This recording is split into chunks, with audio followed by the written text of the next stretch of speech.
Bienvenidos, amigos de Telesur, a la entrevista de CIDE. Estamos a 72 horas, a 3 días de las elecciones en la República Argentina. Y mucha tensión se respira en todo el país. Muchas preguntas, real incertidumbre. Es un acto profundamente democrático e importante para definir que la democracia es un hecho para siempre en la República Argentina. Y nosotros, hacia toda América, especialmente, pero a buena parte del mundo, a través de Telesur, con nuestra entrevista, que permite que ustedes también decidan, tomen un punto de vista sobre estos hechos. Recibimos hoy a Daniel Filmus. Daniel Filmus es sociólogo, politólogo, educador, ha sido senador, es el actual secretario de Estado para los Asuntos de las Islas Malvinas, ha sido ministro de Educación, Ciencia y Tecnología. Y si gana Daniel Scioli, será ministro de Ciencia y Tecnología. Bienvenido, Daniel Filmus. Gracias, Víctor Hugo. Es un placer tenerlo en el programa. A un hombre que Telesur lo conoce muy bien, ¿verdad? Sí, bueno, y a mí me conocen muy bien por Telesur todo el mundo, porque he estado en los más diversos países como embajador por el tema de Malvinas de Argentina, y en todos los lugares me cuentan que han visto en Telesur las entrevistas a los presidentes de América Latina, pero te estoy hablando de países árabes, de Europa, de Estados Unidos. Realmente hay gente por todo el mundo que vio estos reportajes, y eso es gracias a Telesur, porque tuvo mucha difusión en la Argentina con el canal Encuentro y con la televisión pública, pero Telesur lo llevó a todos los rincones del mundo. Los grandes presidentes de esta época, los nombres más notorios de nuestra América, fueron entrevistados por Daniel Filmus. Una idea general primero. ¿Qué le dejaron todos esos hombres tan influyentes e importantes en esta América? Bueno, una sensación que quizás la plasmó Cristina en una frase. Dijo: tenemos presidentes que cada vez se parecen más a sus pueblos. Y en este sentido es la primera vez que ocurre en la historia. Así surgió el programa. ¿Por qué surgió el programa? Que después fue un libro también. Surgió porque acompañé como presidente de la Comisión de Relaciones Exteriores del Senado a Cristina cuando el UNASUR se fundó. Y se fundó en Brasilia. Y entro y veo una mesa de gente común que estaba sentada dialogando, se trataba de compañeros, no tenían corbata prácticamente todos. Vos veías las caras de nuestra región y resultó ser la mesa de los presidentes. Ves mujeres que no estábamos acostumbrados a ver, Bachelet, Cristina, para mencionar dos. Veías obreros, un obrero metalúrgico, Lula, veías un campesino cocalero boliviano, como es el caso de Evo Morales. Tenías la posibilidad de ver un cura, ¿no? En aquel momento estaba Lugo, incluso el de Guyana y de Surinam, uno era un profesor de matemática, hombre afroamericano que había estudiado en la Lumumba, en la Unión Soviética todavía.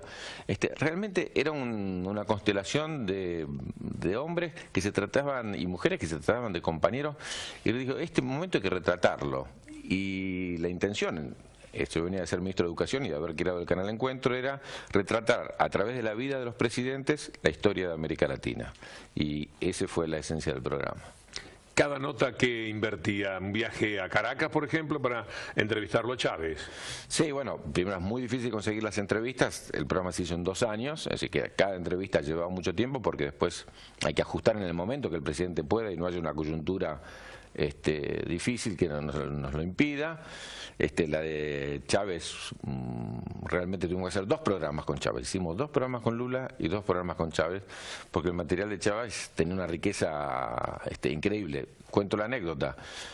Tardamos toda una mañana en entrar a la Casa de Gobierno por el tema de la seguridad, con todos los equipos, con varias cámaras, todo eso. Una vez que entramos ahí, y él, entonces le explicamos bien, comandante, dice: no la quiero hacer acá.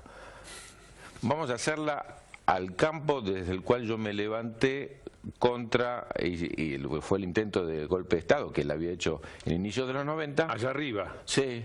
Entonces yo creí que era... En el cuartel de la montaña. Exactamente, creí que nos íbamos a 10 minutos. Bueno, puso 2 helicópteros, nos instalamos en una casa muy linda que hay ahí de campo, y él llamó para preguntar dónde estábamos instalados. Dijimos: estamos dentro. No, quiero el aire libre. Entonces el único lugar con un poquito de sombra que encontramos fue un polígono de tiro natural, está la montaña donde estaban practicando allí. Nos hicieron el lugar, empezamos la entrevista a la 1 del mediodía. Generalmente tener 1 hora de un presidente es difícil.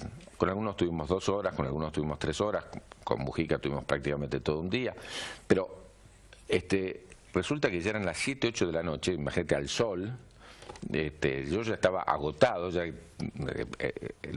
Chávez había cantado, había recordado su infancia, había citado todos los libros que había leído.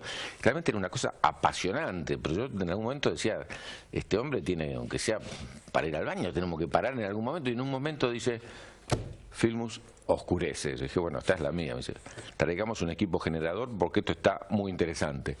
Y entonces hicimos un alto de media hora hasta que pusieron luces artificiales y seguimos hasta las 12 de la noche. Él ama ese lugar, están sus restos allí.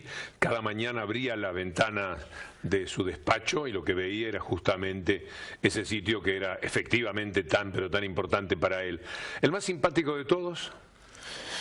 Bueno, seguramente Chávez, pero la entrevista con la más sentimental te diría, bueno, la de Lula por un lado, un hombre que dice, yo tuve un padre como el que nadie querría tener, y cuenta el viaje que él hizo del norte a San Pablo. El padre se había ido un año antes y dice, y dejó a la madre ahí para llamarlo como se acostumbraba a hacer a toda la familia. Dice, cuando fuimos en un camión que se llama Pau de Arara, que son esos camiones que no tienen respaldo, así que estuvo varios días como sentadito, ¿no? Y ahí es donde él cuenta que vio pasar un camión de la Shell y él dice, yo quiero ser camionero, quiero conducir un camión, no cualquier camión, dice, ese camión, dice, de la Shell, dice, aquí estoy conduciendo un país, ¿no? Es una cuestión interesante, pero él cuenta que llega a San Pablo y van con la madre a la casa del padre y lo encuentran al padre viviendo con la tía,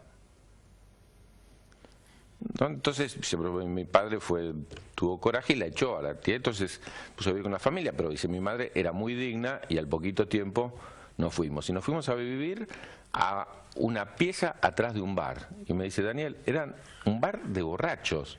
Imagínate lo que es compartir el baño en ese bar. Ese hombre llegó a presidente. Y cuenta una historia, debe ser muy breve, cuenta que él, cuando murió la madre, a quien él recontra amaba, e incluso cuando lo he escuchado en tu programa, una referencia al Estado, dice, el Estado tiene que ser una madre, tiene muchos hijos, pero se preocupa por el más humilde, el que más lo necesita, el que ¿Cómo tiene son las madres? Pero por el más débil. Exactamente. Las madres no tienen un hijo preferido, tienen uno más débil que protege el más. Él hace esa referencia él como hombre de Estado, como presidente en aquel momento. Él dice que cuando muere la madre está preso.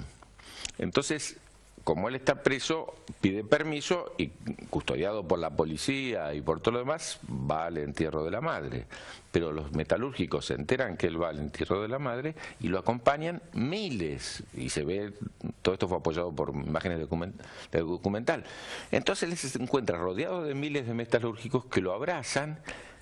Imaginémonos la policía que lo custodian, 10 policías, y que no lo quieren dejar volver a la cárcel. Y dice, tuve yo que pelear para volver a la cárcel, si tengo que cumplir mi sentencia porque los obreros querían que quede liberado. Bueno, historias de estas, bueno, Michelle Bachelet contando cómo es que torturaron al padre, la madre de Michelle diciendo que el padre murió de tristeza porque los propios camaradas de armas fueron los que lo mataron.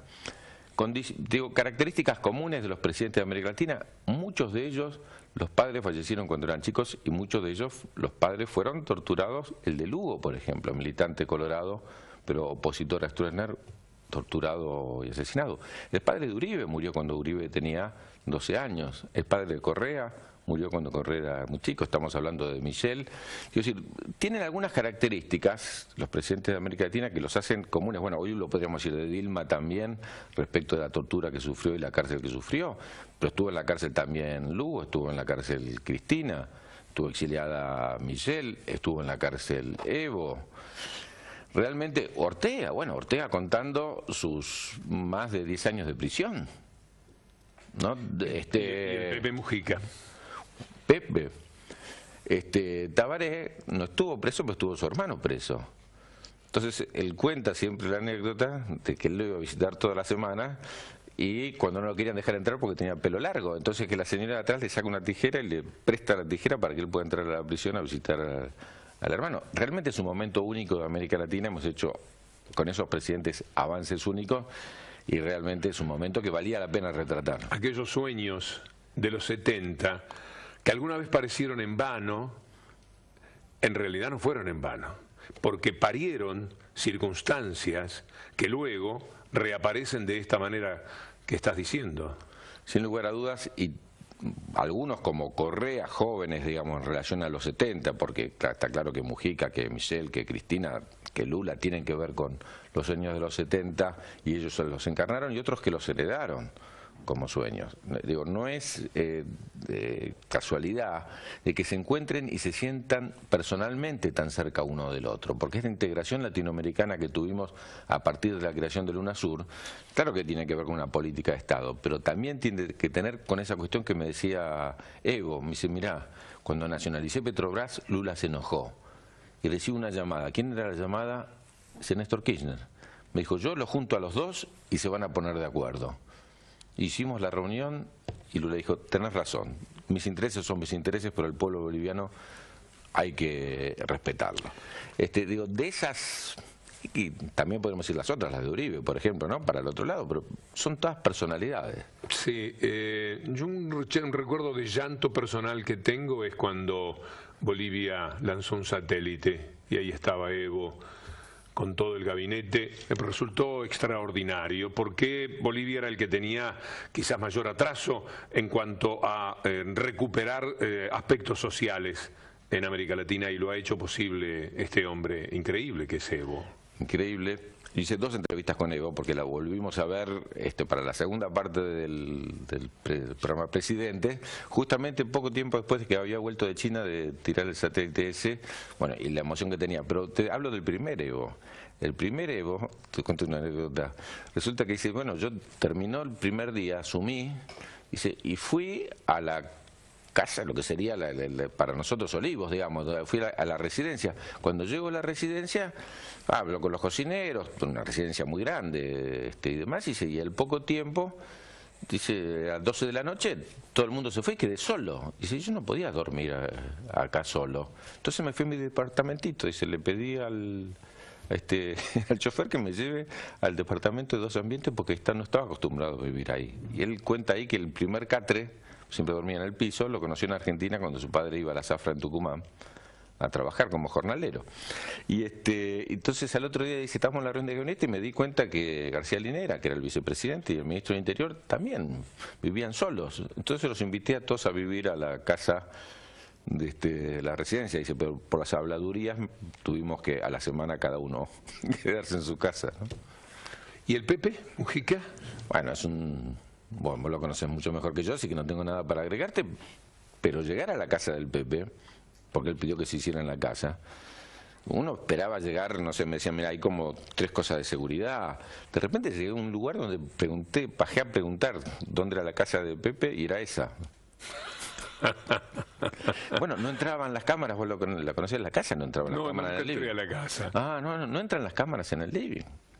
Y él con su perrito, que le falta una pierna, estuvimos hablando toda una media, después le dedicamos la tarde a caminar por el campo, donde él cuenta que le cedió la parte de atrás a un vecino que necesitaba. Bueno, conocemos las anécdotas de él ayudando en situaciones difíciles a quienes vivían cerca, ¿no? Pero una personalidad, la moto, cuando a él se le hacer campaña con la moto y el megáfono, ¿no? Todo eso está ahí. Qué experiencia. Qué experiencia, sí. Ahí humanamente. Descubrí que me envidio a mí mismo por haberlo hecho ya y no poder hacerlo, porque fue tan el placer, bueno, uno lo lleva en el alma, pero qué momentos, ¿no? Gracias por compartirlo con nosotros. Vamos a hacer una pausa con Daniel Filmus. Enseguida estaremos hablando de este cargo que ha ejercido con un impulso excepcional, que aunque parezca mentira, estamos hablando de Malvinas, tiene fuertes detractores hasta en la República Argentina, lo cual es ciertamente increíble, pero que también marca un acercamiento de América como quizás nunca se había dado hasta ese momento, y que después se reitera en esto que ahora sí es fuertemente en lo político, en lo económico, la patria grande. Enseguida volvemos.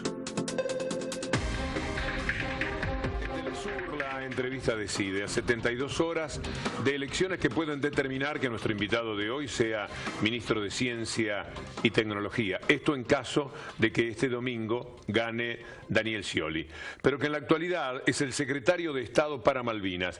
Y decía Daniel que América se expresó de una manera también muy interesante como un conjunto cuando la guerra de las Malvinas. ¿Es así?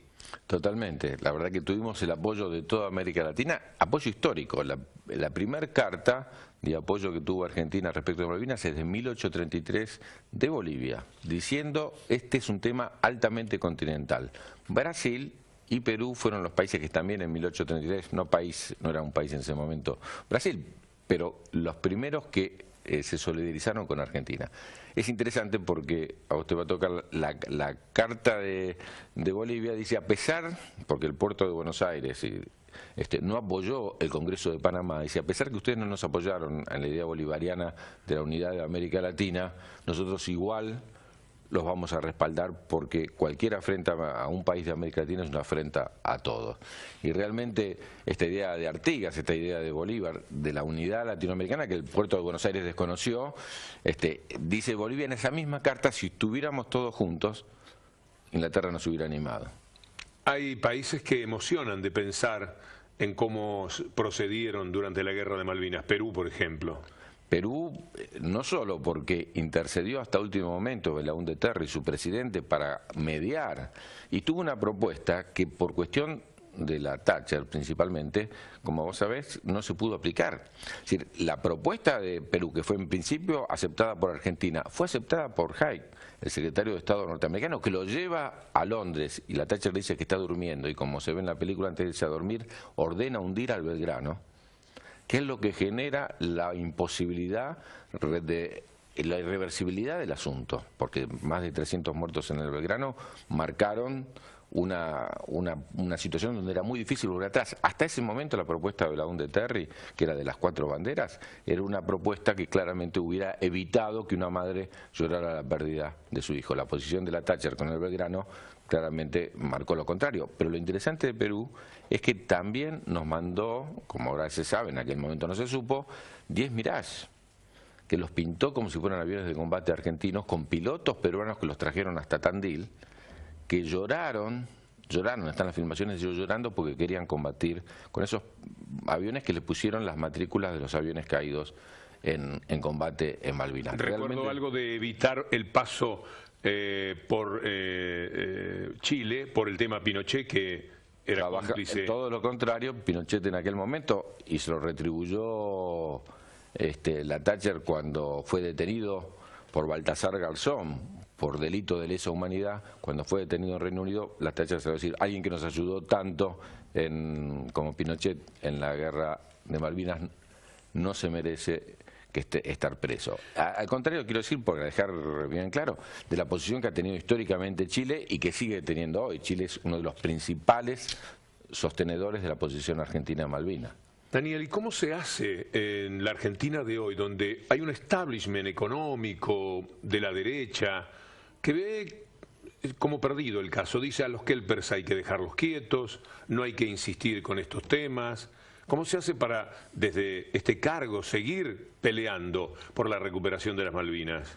Bueno, es buena la pregunta de un día como hoy, porque hoy hemos leído en un diario británico, en The Telegraph, que el asesor en Relaciones Internacionales de Mauricio Macri dice que él, por supuesto, la Secretaría de Malvinas, incluso habla de un ministerio, como si esto fuera un ministerio de Malvinas, la dejaría de lado, que no pondría el tema de Malvinas como un tema prioritario en la relación británica, dice que hay que descongelarla. Hoy dijo eso. Exactamente, no me constaba aún. Sí, bueno, mañana lo veremos en los diarios argentinos. Hoy salió en la edición matutina de Telegraph algo que nos dejó todos asombrados, porque no es ni siquiera la opinión del PRO, la opinión de Macri. Macri dijo en los 90 y pico que para qué queremos Malvinas si dan pérdida económica, como si la soberanía se pudiera mezclar con el mercado. Con todo el territorio que hay en la parte continental, ¿para qué se quería Malvinas? Exactamente, y desconoce hasta la Constitución, porque como todos sabemos la Constitución del 94 puso como primer artículo de las cláusulas transitorias que es irrenunciable el reclamo de Malvinas y que siempre va a ser pacífico. Y desconoce lo que sus propios legisladores,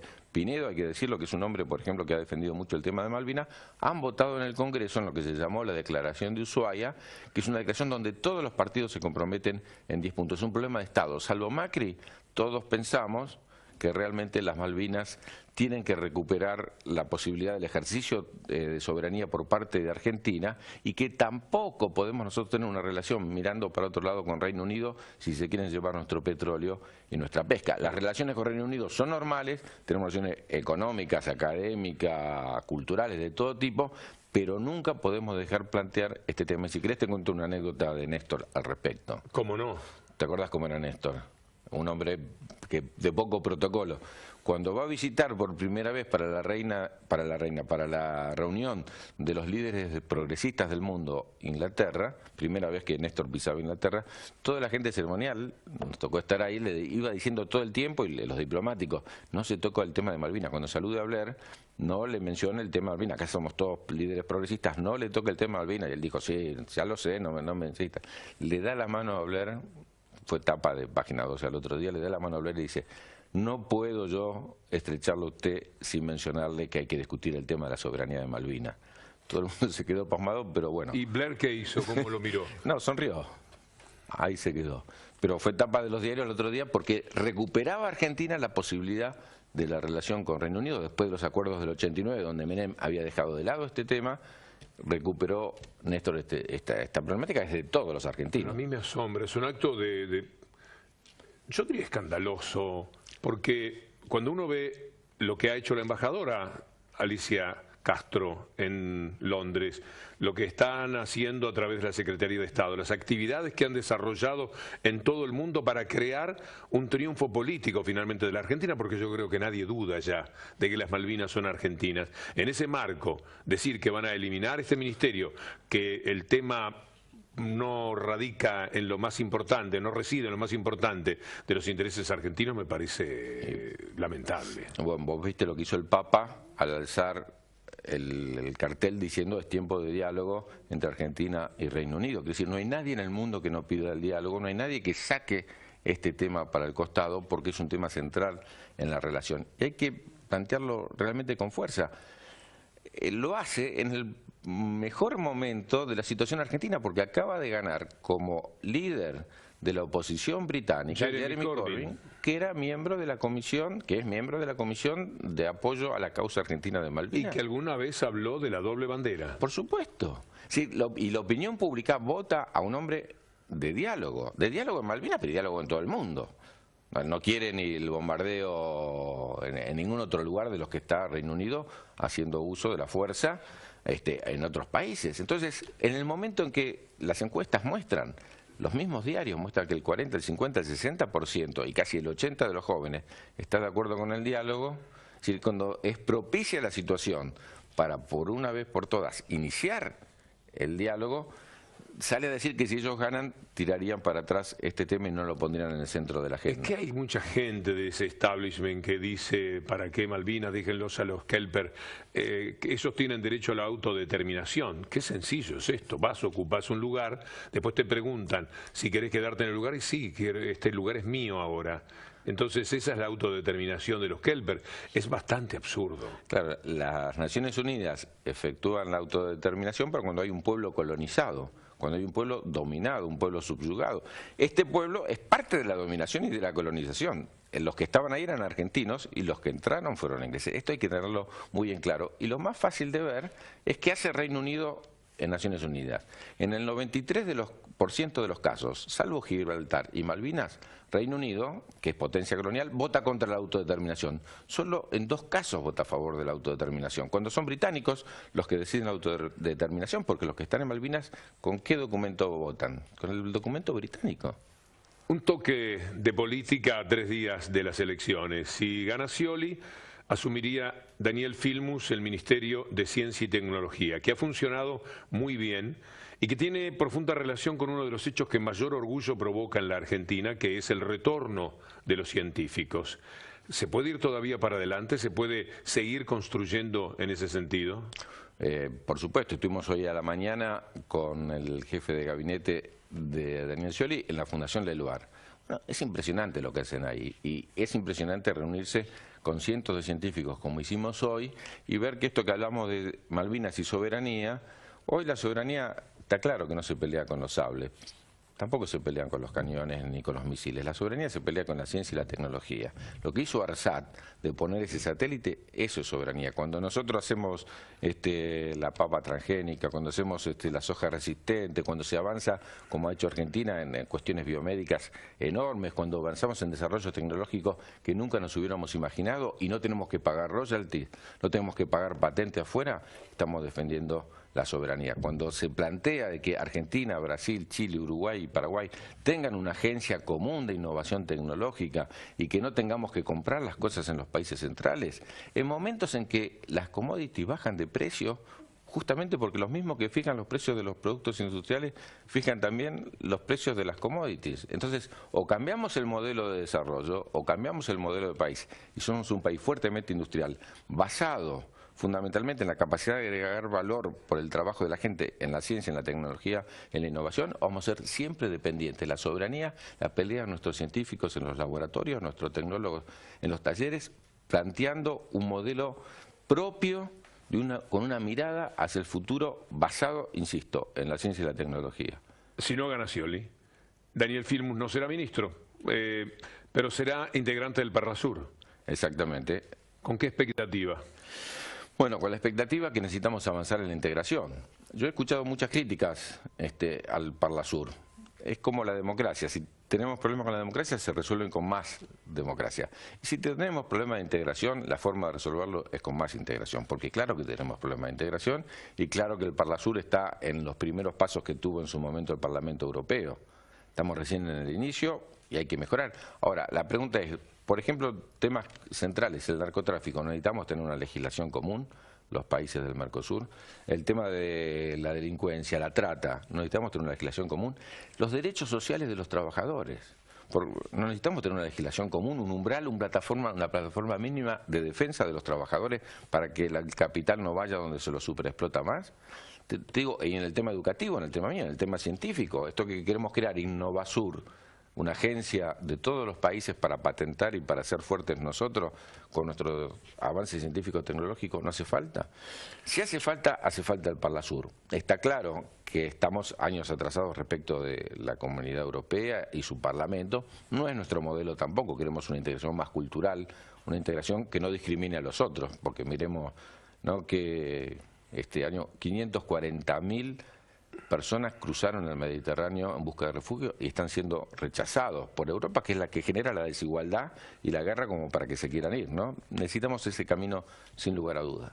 El reloj que me regaló Diego Armando Maradona en un programa en Telesur, en Desur, me marca que hemos llegado al final de la entrevista de CIDE, que esperemos pueda realizarse nuevamente. Al ministro, al diputado del Parlasur, a la persona que tiene este profundo amor por nuestra América Latina. Muchas gracias, Daniel. Gracias, Víctor. Ha sido un placer recibir a Daniel Filmus y por supuesto contar con ustedes allí a través de Telesur. Nos reencontramos mañana mismo, si Dios quiere. Muchas gracias, buenas noches.